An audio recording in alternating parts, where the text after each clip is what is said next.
This one was sent to CornyDriveThru at gmail.com from Denny in Birmingham, England. What are your thoughts about Sammy Guevara reportedly upsetting Tony Khan as he apparently refused to do some work Impact had set for him, citing that he didn't like the direction of the character? Reports state that Jericho had to call Don Callis to stop Sammy getting banned from Impact, but it sounds like Sammy is standing his ground and calling bullshit on the AEW and Impact creative. And I have a few articles here. Well, yeah, because that was worded kind of flowery, that he didn't like the direction of the character. Apparently, as part of the working relationship they've got, they had something that they wanted Sammy to come and do at their taping that would continue something they had done on AEW. And apparently whoever the brain trusts are in charge at each company had approved of this thing happening. But apparently the day beforehand, Sammy Guevara was so thrilled about it. I don't know when he found out about it. And nobody has said that he was one of the people that agreed to it to begin with, just that it was agreed to amongst the companies. So there may be more to this story. The day beforehand, Sammy Guevara switches his flight to Nashville to the following day, the day of the taping, and doesn't go, and apparently had then registered some kind of reluctance at doing whatever the fuck they wanted him to do. And then he did fly to Nashville, but by then he's texting Jericho or whoever, hey, can we come up with some other shit? Or how about we do this idea? Obviously, it was some bullshit that he didn't want to do, and he was trying to figure out a way, and Jericho, apparently, even though he was in Nashville, he didn't go to the taping. Jericho said, this was reported, just fly back home. Whether that was Jericho saying, well, they don't want you, so come on back, you fucked up now, or Jericho going, this probably ain't going to get any better, come on back now. Who the fuck knows? But the point is, everybody that tweeted at me earlier about it, it's like, oh, you're going to roast him. I can't do that, because normally I would say, oh, some young fucking whippersnapper, green fucking kid don't like the direction of his character. Fuck him. But remember, this is Impact Wrestling. They just had a goddamn wedding where the fucking groom got shot and fucking they had a murder mystery. And they've had teleportation and demons in other dimensions. So who knows what kind of fucking jackleg dog and pony show that they wanted him to get involved with. And one would have to think from some of the things he's been involved with on AEW that he was very liberal in the things that he'll be involved with. So this had to be a fucking doozy. But until I know what it was that he turned down, maybe they wanted him to take a goddamn piccolo and shove it up his ass and fucking walk on his hands while he's fucking farting fucking Dixie. Who knows? I've got to hear what the thing was. I got to hear the original idea, and then I got to hear his alternate suggestion before I know whose side I'm on. If he's farting Dixie, that's very different than what other guys used to do to Dixie. Well, hey, Impact. And then they were blowing. Well, I guess they weren't blowing Dixie, but well, she was coming around the mountain doing 90 when the chain on her motorcycle broke. She was lying in her ass with the muffler up her ass and her titties playing Dixie on the spokes. Was this something you sang on the playground as a child? This was a childish thing, yes. But when we grow up and become adults, we put away the childish things. But we never forget them. I have one that my dad said that it was something my dad used to hear when he was a kid on the playground. And he would say it does every now and then to make us laugh. And now I say it to my kids. Your mother's in the Navy, your father's in the Marines, your sister's on the toilet, bombing submarines. I still get a kick out of that one. Do your kids laugh? They do. They do. Well, good. Some things are timeless. Where's Mom? She's bombing submarines. Yeah.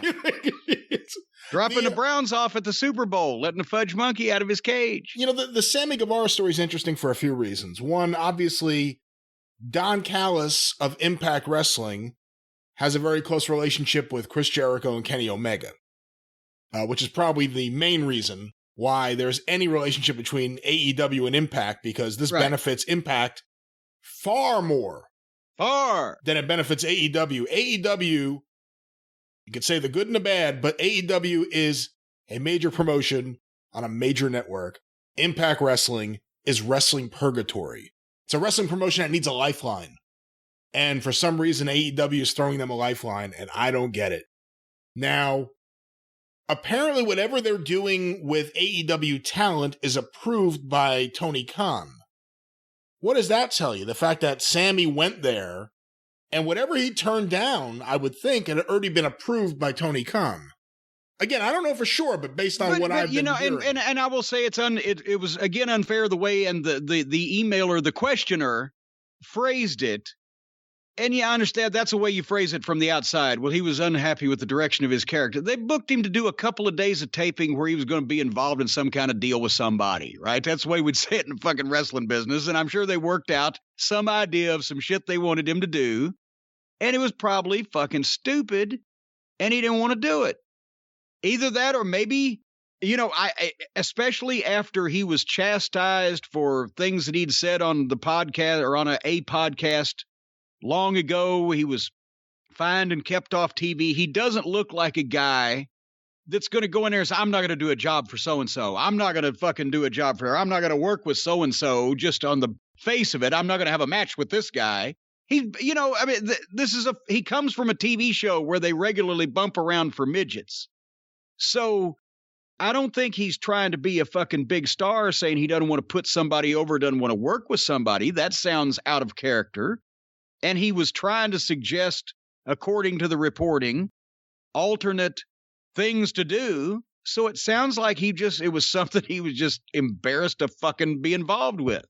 And imagine what that might have to be. Yeah, I mean, who knows? It could even be that he heard about scummy things that executives in Impact Wrestling may have been involved in, and he said, I don't want to work for these people. We don't know. Oh, quit. He's not. We don't know. He's not going to have integrity of that kind, but... The article that broke the story that has been, I believe, confirmed in every way since by various reporters adding on to it, was on Slam Wrestling by Bob Kapoor. Slam Wrestling, of course, is run by Greg Oliver, a guy with a lot of credibility. I have a lot of respect for Greg. Bob Kapoor, I don't know if you know Bob Kapoor. I don't know him, but I know of him. He writes for Greg, but he was previously, I believe, at least on-air talent. I don't know what he did behind the scenes of anything. Oh, he was the manager of, help me. I don't know. I remember him with a microphone interviewing Scarlett Bordeaux, and they got nervous, and he called himself Bobo. I saw that clip. But my point is, he was involved with Impact Wrestling. So when he's reporting on something from Impact Wrestling, you have to think likely he has a source there that is relaying the story to him, that he would be able to come out with this story.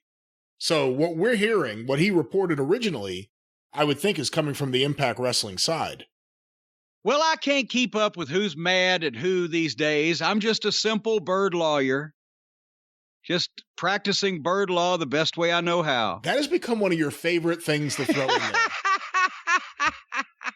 And now people are tweeting me the fucking still frame of Charlie in the courtroom with I'm just a simple bird lawyer. Did you pop when you saw Charlie ask for milk steak? Yes. And also now rum ham has become a tradition around the house also here every fall. But again, according to the original article by Bob Kapoor on Slam Wrestling, Chris Jericho floated the idea of Guevara appearing on Impact. He pitched the idea to Tony Khan, who contacted Impact about writing Guevara into an angle at the last minute. Impact's first take was rejected, but a second idea was given the green light by Tony Khan. That's the idea that Sammy Guevara decided he didn't want to do. So again, this is something that, again, started with Jericho suggesting it. Apparently, Tony Khan recently did an interview where he revealed it was Jericho's idea to do the Matt Hardy transport stuff. Teleportation, that's the word I was trying to think of. Good Lord. That was all Jericho's idea. Well, wait a minute, though. Was it now? Is he being a little shit-stainish? Because weren't the Hardys in Impact when Matt got broken? Weren't they teleporting back then? That's why I never watched any of that stuff. I didn't want to dislike the Hardys. Maybe. I'm not exactly sure because I don't watch Impact and I haven't. It could have been that Jericho decided to steal one of Matt's ideas from himself so he could pitch it and then pitch it. Well, you should teleport again. It was so good last time. Who knows? Good. I mean, it'll be interesting to see how this plays out. Sammy Guevara is a really talented guy. They have botched everything with the Inner Circle and with the Sammy Guevara babyface turn. And some people think it's even going to be a Jericho babyface turn. Well, wait a minute. He just, I quit. He walks off. Boy, what a fucking shocking, impactful way to change your roster in the inner circle. You know what's even better? See ya. He says, I quit.